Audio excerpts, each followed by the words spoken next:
महामहिम राज्यपाल रघुवर दास पुओ ललित कुमार गत 7 तारिख दिन राति 11:45 पुरी राजभवन रे ओडिशा सरकार एवं राजभवन जड़े कर्मचारी वैकुंठ प्रधान को निस्तुक माड़ मारी 6 जन मिसी निस्तुक माड़ मारला परे से तांकर अभियोग दाखल करिसेंती गवर्नर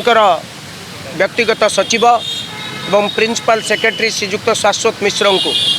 घटना घटबार आज की पाखापाखि 7 दिन बीती जाइतिले मध्य ए पर्यंत कौन सी प्रकार कार्यानुष्ठान ग्रहण करागला नहीं। सबुठारु दुखर कथा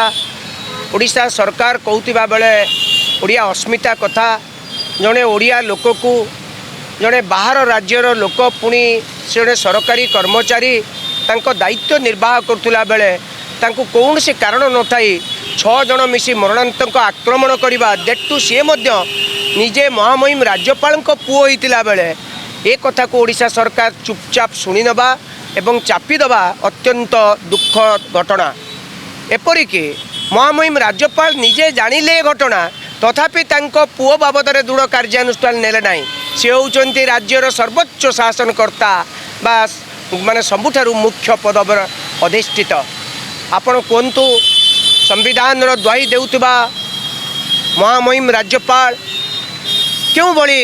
सुरक्षा प्रदान करुचंती निजर कर्मचारी माननकु निजर परिवार लोके पिटुचंती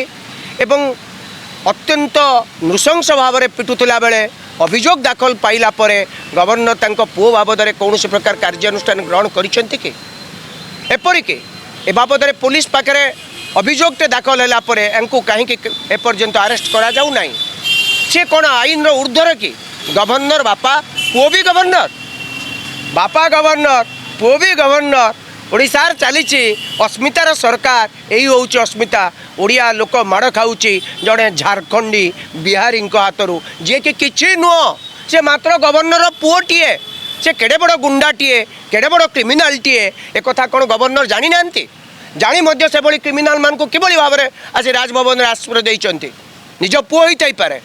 आपण संविधान द्वाही दे कहते न्याय रक्षा करेंगे आपण संविधान को रक्षा करेंगे यही हूँ आपणकर संविधान प्रति निष्ठा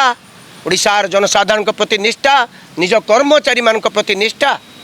कौन आशा करूँ एक कथा कौन